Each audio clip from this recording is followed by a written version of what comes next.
The L Podcast with your host, LBONGO.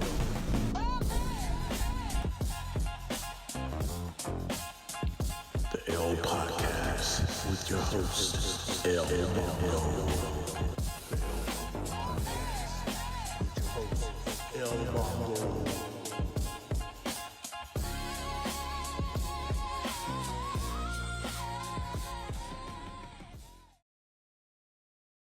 Today, I'm honored to have a road dog on the show. Catching up with a road dog is a very difficult task. These guys get busy.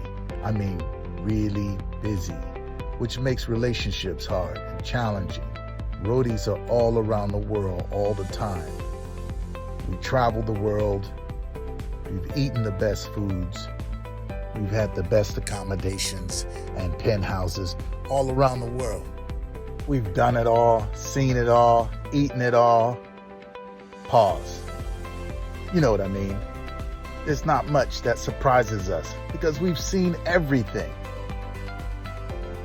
We've lived an incredible life in the entertainment business. When COVID hit, we were the first ones to go and the last ones to return. And we're still here. So I'm lucky if I can catch one of these people for the show. And today I did. Today on the show is Dave Vega. I truly enjoyed the conversation with Dave. We discussed the current climate in the entertainment industry today and why he has 4 bottles of hot sauce in his fridge. I hope you enjoy the convo and subscribe for more episodes. Today on the show is David Vega. That's right, the world famous David Vega. You can just say Vega and everybody knows who you're talking about. Vega is one of those guys that remind me of myself. He can find the humor in everything. You always know Vega from a funny story. He's just being honest, and not everybody likes that.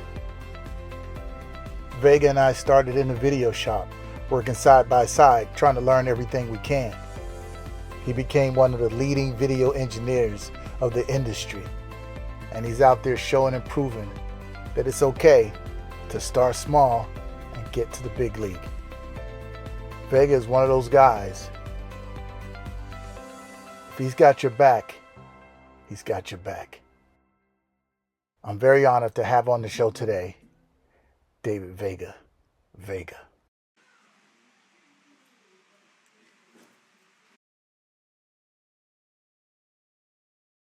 This is a live show. I tell everyone on this show, hey, it's live. So if a siren goes by, we're not trying to fix the sound. The guy's running from the cops right now. Yeah. And it happened right now. You know, It happened. it's part of the show. Can I zoom it out? Gotta zoom it out a bit. You got your 9:30 club on. What you know about 9:30? I've never done that gig. No. Mm-mm. Nope. So you just see people with it. Yeah.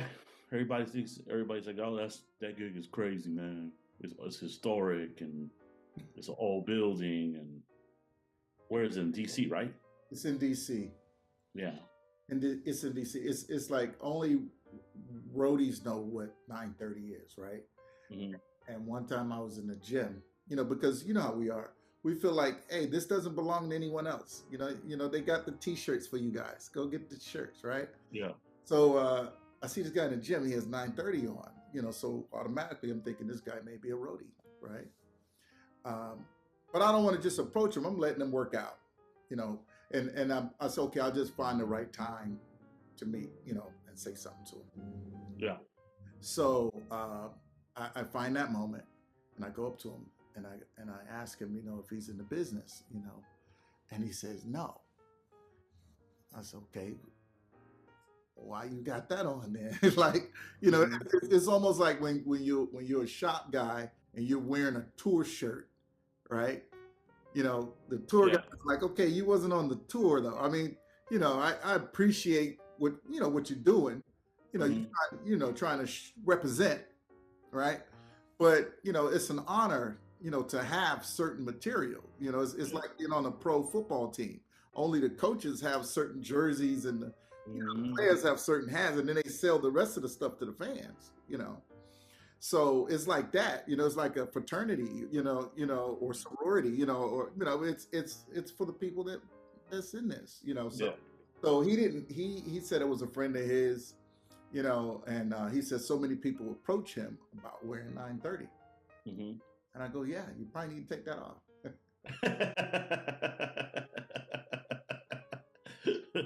Before I do some weight training with you. I'm gonna have to exercise on you. You know, exercise on you.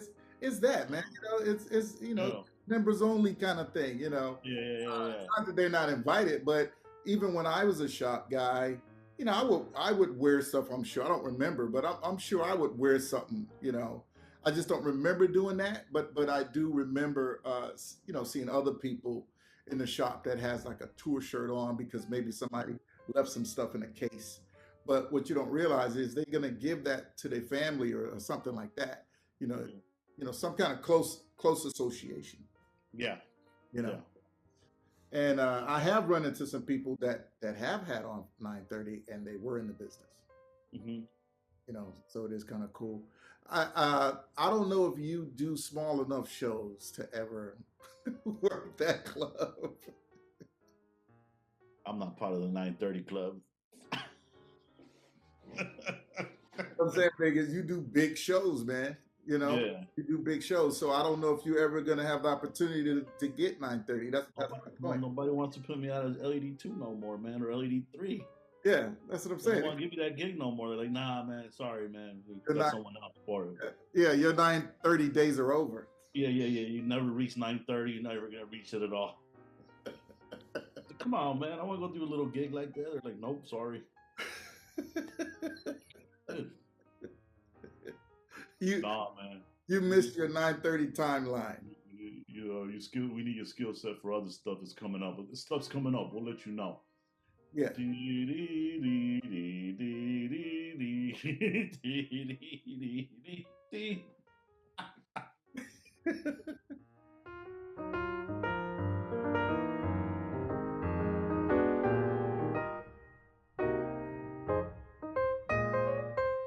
Remember we used to talk about gurus?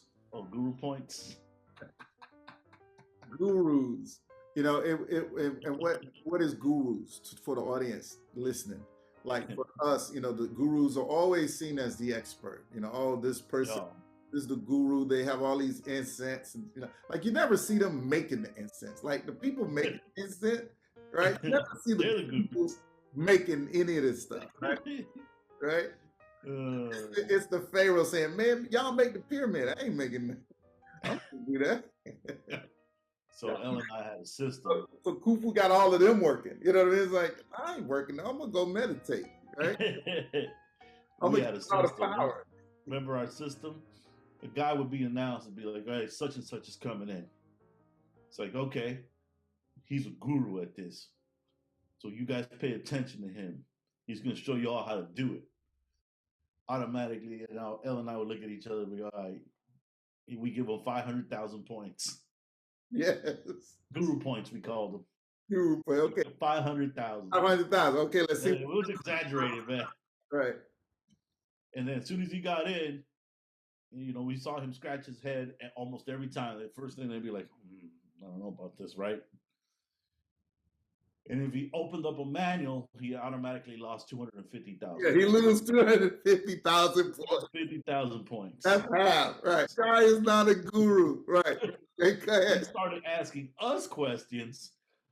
Automatic $100,000 deduction per guru question. Point. Yes, he loses 100,000. He asks us anything because we're the top guy. 100,000 per question. Yes, per question. 100,000 per question. We ain't the gurus, we the shop guys. We're the shop guys. Y'all supposed to know everything, right? Yeah. They told us you were coming. You're supposed to know everything. You're supposed to be Guru Sandu, Guru Manda. This motherfucker coming in here with his incense and shit. Yes. He can't make an incense. Remember, they make an incense. You know, those people down that you got under the ground, you buried. They make an incense. The one that lost them the most points, picking up the phone. That's it. That's when they're eliminated. Yeah. That's when, if you pick up the phone and call somebody, you're eliminated. 500,000 points lost immediately. You're out. He said you lose all the points if you pick up the phone and call somebody, right? And they done told us you're the guru because we feel like the person you're calling is the guru. Yeah. You're calling the guru. And most of the time, they were calling, rest in peace, John Bowman. Yeah, John Bowman, man. You know, most of the time we were calling him. Absolutely. But he was the master networker because he would just be like, "Yo, man, and I know somebody. I got somebody." So John Bowman was one of those guys. When I met him, he was at guru status. Yeah. And it's like what you said. It wasn't about him knowing everything. It was he had this Rolodex. Hit on his phone. He knew who to hit for what. Yep. He knew who to hit for what. And the day that he hit me up with some soft leg, because I became like the soft leg dude.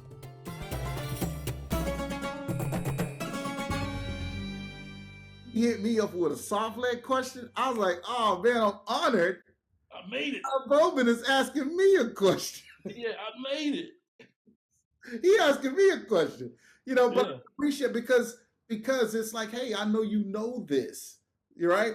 I know you know you probably have dealt with this situation before because for him, it's like I'm dealing with all of these different LEDs, right? So you may run into some other stuff that I even haven't seen. So I'm gonna run it by you. Have you seen this? Right? Yeah. Boom. And then he's talking to a guy who's mastered the work. So then they're able to give him a real answer. Yep. His conscientiousness about that and having the people to call when it goes beyond his anyone on site's comprehension. Only in his realm of experience. Yeah. Right? Because he was killing it. He was killing it. So it's only in his realm of experience, like, okay, I've seen everything over all of these years, but maybe that thing right there is something, you know, maybe this guy knows about. Hey, this right here, bang, bang, bang. Yeah, I ran into it in the shop even, right? Because in the shop, you get to dissect everything. Yep. You know, the great thing about a person being from the shop is they have broken this thing apart, right? And they, you know, they've had to work on this, work on the software, work on the framework, you know, anything, right? You know, they're soldering it back together. You know, so you on the road, you're not going to have the experience with whatever that came from the shop. You're not going to have that if it's an Image Pro or whatever. You know, you're not going to have that experience. This person is. So you want to always, for me, I always stayed in good with the shop guys. You know, I was never one of those guys, you know, that looked down on the shop guys. No. I was a shop guy. And I would look at roadies that would treat you well, and then there's some roadies don't give a shit about you, you know? Exactly. And it is what it is. But for the guys that were, you know, Kenny Ackerman, you know, he was good to me, man. And he would come into the shop and clean up after they, you know, planning for TSO and all this stuff like the place. Him and his crew, he was a crew chief, would clean up. And that was not common. You know, it's not that no one else would do it, but he was the first guy that was like, okay, we're going to clean all this mess up, you know, all the E-tape and everything we did. And then we're going to come back tomorrow and do it again. Yep.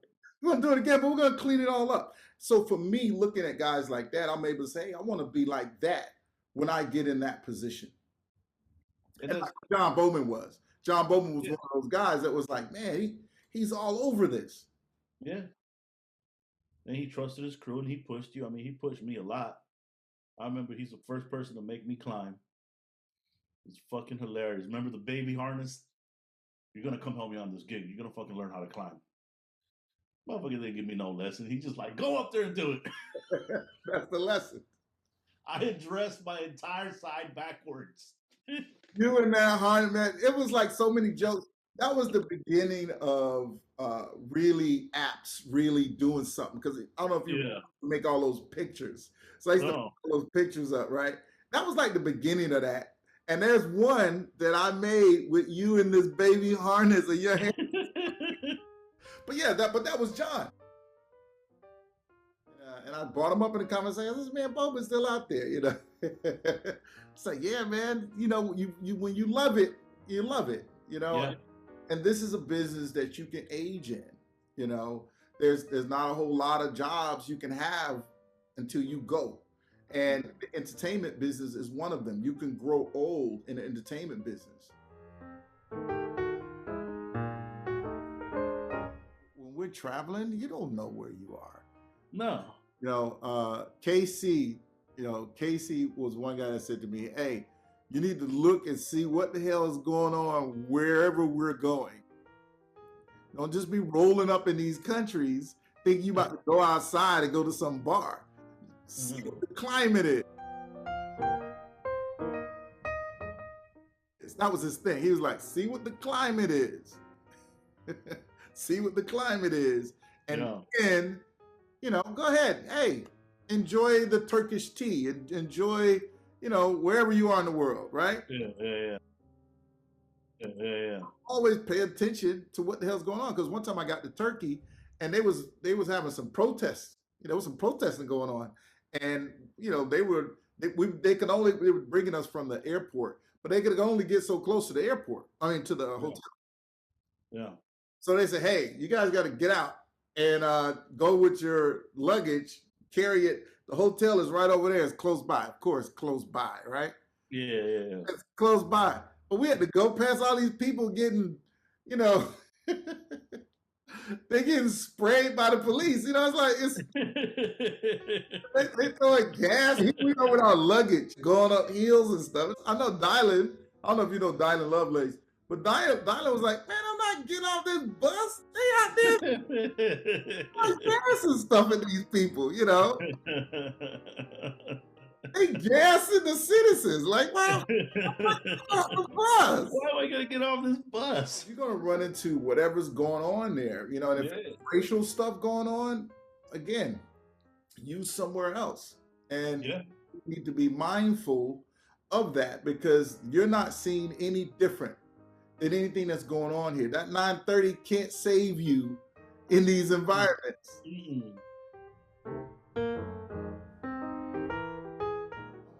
But I'll give you a quick John Bowman story. Okay. This was way back then, bro. So Bob and I was having big disagreements, you know, and this is when Bowman was playing more of a role at XL Video in the shop because they had killed off so many shop managers. Oh yeah. Right, so he was like, I'll stand in. This was close to me leaving, right? Yeah. But he's like, I'll stand in, right? Because you know, it was like, you know, they were offering me the gig, like, hey, you want to be the warehouse manager? I was like, nah, there's blood still on the seat. Blood still on the seat from the last two guys.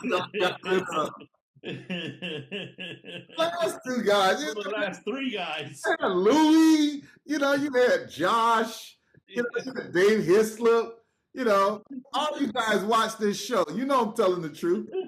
Right? And Mike came in, you know, Greg, you know, Val would be like, hey, you're the manager. Come in here and run this. I was like, no, I don't want no parts of that.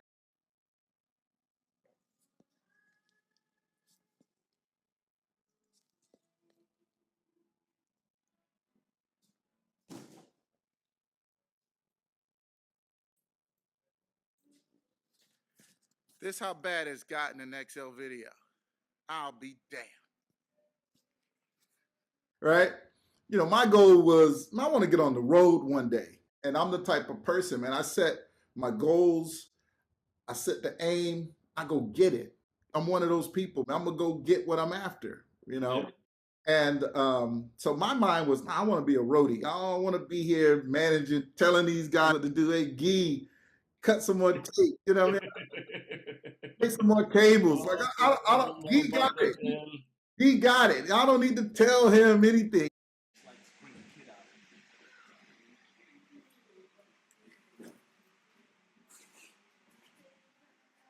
You know, he got it. He could have made his whole own world over there. You know, it's like his little Gollum and shit. He done made it a whole Precious, world. Mike Precious. Precious. I don't want to go there interfere. I don't want to be now his manager. And, you know, and I gotta go tell him, hey man, look, you taking too long on your lunch break. Like I don't want to do that. So Bowman was playing more of a role. Like, hey, until y'all figure it out, I'll keep a leg here at the shop and another leg on the road, helping, you know, everybody out. Right? Keeping everything moving everywhere. And Bob and I, you know, we had a tiff. I don't even remember what it was about. But what happened was, as the end of the day is coming, I had a thermos with some tea. And you know, I always had like shakes and teas and stuff that I'm making. Yeah. I like some tea or something in it. And I came out, it was time to leave, and I didn't see it. I was like, where'd my thermos go? Right? And turns out my thermos was in the trash. So my thermos was in the trash, man, like in the dumpster. Because I think Connie or somebody's like, yeah, I think Bob threw that stuff away. He was like, clean up all his trash or something. I think he threw it in the trash out there. I said, you're kidding me, right? She goes, no, I said, but it was warm. Like it was, you know, obvious, still in use, right? So I go look in the trash, and it's actually there. There's my thermos. I'm pissed. I'm heated. So I'm like, where did they go? You know, not gonna rat on Connie. Somebody said they went to the bar. It was John Bowman, Bob, Caesar, all these people. They went to the bar. You know, because work is over, right? I called Caesar. I said, hey man, what bar you in? Right? He starts laughing, right? He starts laughing, right? He said, what, you gonna come up here? Right? What bar you in? I said, Bob up there? Is Bob up there? Right? So he gives the phone to John Bowman, right? And John Bowman picks up the phone. And he doesn't say anything to me. He just says, look, you're not gonna bring your ass up here. I said, look, man, I haven't even said what I want to, let me say my part. He said, don't matter what you want to say, don't bring your ass up here. How do you know more information about this? Like, well, I'm thinking, you know, because I'm mad, he talking shit. Man, I threw his shit in the trash. So now I'm making it worse. Thinking Bob up there talking shit about how I slam dunk my thermos in the trash. Fuck him, right? Because I'm like, how does John Bowman know the story already? Yeah. And why is Caesar laughing? And why is Caesar laughing? I'm like, they're already talking about this, right? So I'm mad, bro, mad. You know, but that was the thing. You know, John was like, you're not coming up here. We ain't giving you no information. Nobody's gonna tell you where the bar is. You know, but that was something that happened, man. I was just heated because I just felt like, you just took my thing and threw it away and didn't ask like, hey, whose is this? Nothing. So I just took it as an attack, because we were already having some beef over something else. But that's like one of the last times I saw John. Yeah. John Bowman, man. And everything else was has been like pictures, on the web, see him working, doing different football games and stuff like that. Super. Yeah. Yeah. Hey, remember he had that company for a little bit, Beat TV? Yeah. Yeah. I think that's the last time I saw him.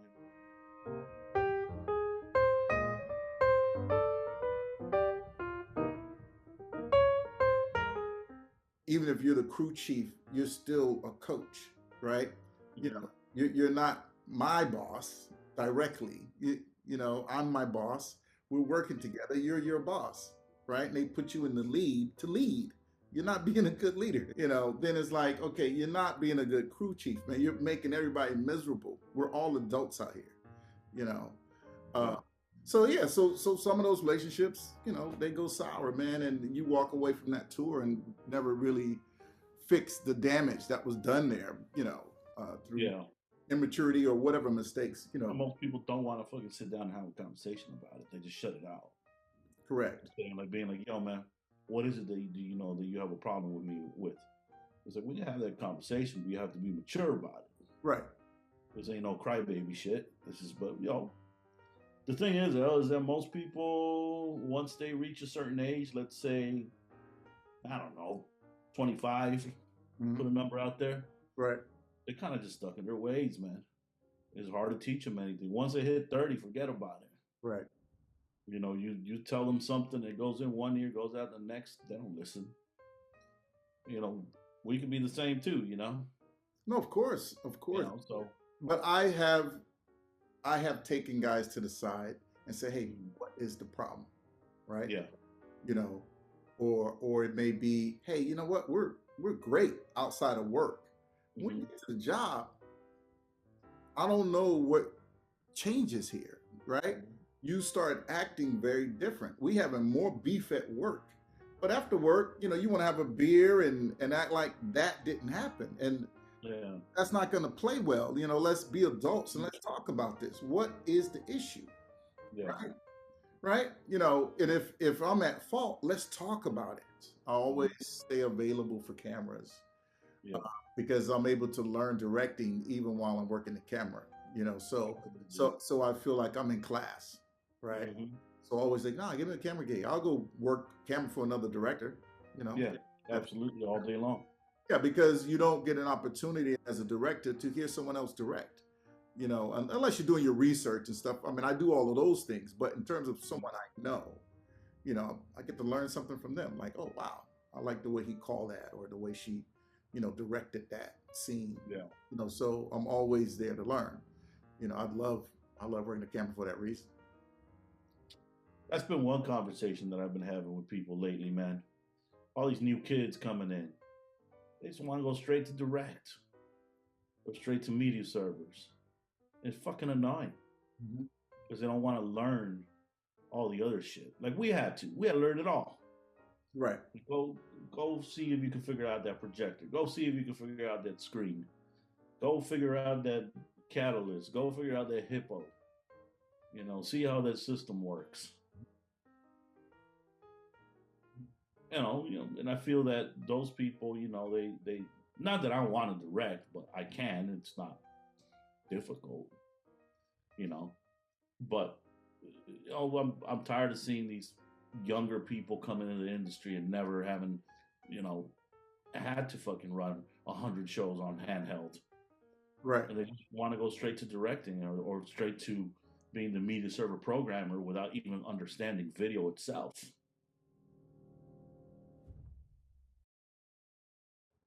In your phone, go into alarms and tell me how many alarms are in there.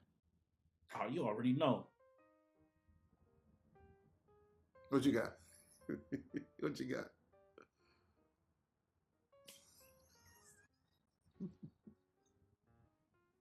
You want me to count them? Count them.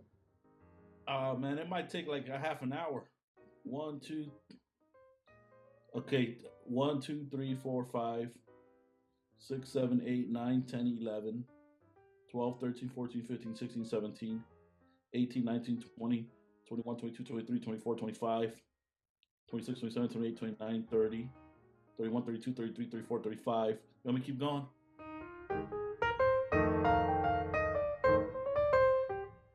When you're on the road, you're now working with someone else's time and schedule.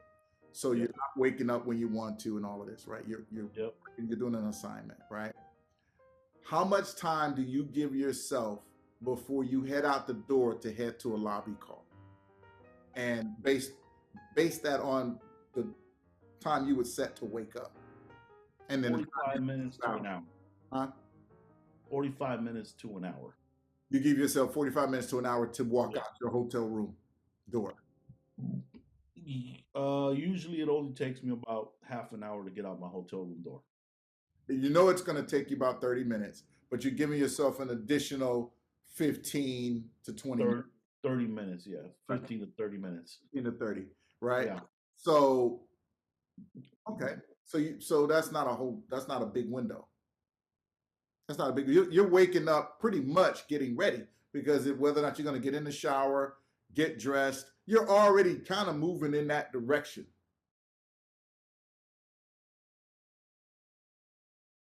One of those days that we're checking out, you know, I'll give myself a little extra time to make sure I got everything that belongs to me. Right. I have left, I think, 2 shower bags in a room in the last 17 years. Right. And it sucked. Yeah, it happens. I've left shirts, jackets, forgot I hung it up. So yeah, I like to do my dummy checks. Yeah. Give myself time. Yeah, same, man. I've left stuff and not realize until I'm at work and I need it. And I'm like, oh, I left that in the room. Yeah. That made me do better dummy checks. I mean, you know, it just happened to you for you to, you know, make a discipline to where you feel. Yes, sir. You know. Okay. All right. So from the time that you wake up, so when your first alarm goes off, do you wake up or do you snooze? 90% of the time I just get up. You mostly get up. Yeah. Yeah. Okay. Sometimes I'll snooze, but I try not to, because I usually can fall asleep pretty deeper if I fall back asleep in the morning than how I sleep at night.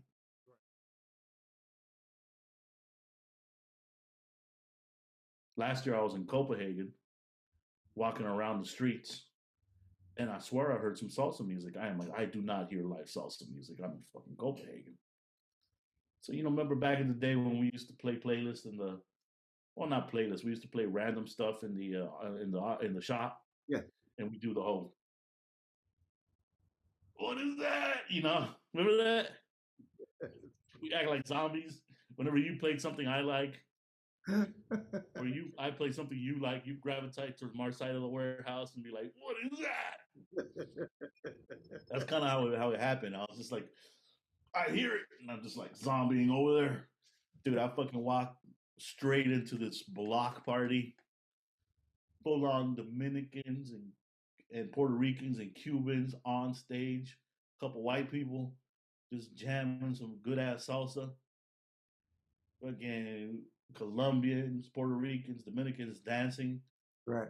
And a couple little blondies and shit, Danish girls getting all tossed around like salsa. And I was like, this is a party. Man, have a beer, please. So they're doing my little dancing place, you know? Thinking back to those times, it just shows how we were young and we were having fun and we was taking care of our business. We was like doing everything, you know? Yeah. It's like we was taking care of business, but we was having fun and we was learning. You know, I always say those days was our college. We're learning so much stuff on this job, you know? We're getting paid to be here. And that was the truth. You know, it's like the perspective of, man, this stuff that we're learning, all this stuff we're learning, we're going to take one day with us and use it in the field. But then we had St. Vincent. And this was when she was first starting to put out some original stuff. And I was like, wow, what is that? That's different. It's creative. It's new, you know? And everybody was funny because everybody was like, how come you like the other bands, but you like her? She's weird. I'm like, that's why, because it's different. She's pushing some boundaries here. I mean, now it bores me. But back then, I was like, yeah, you were excited to hear something like what you said. Different, yeah. Let's take the foundation and do something with it. Different. Yeah, that's it. Yeah, that's it. I understand that. And most stuff doesn't do that, man.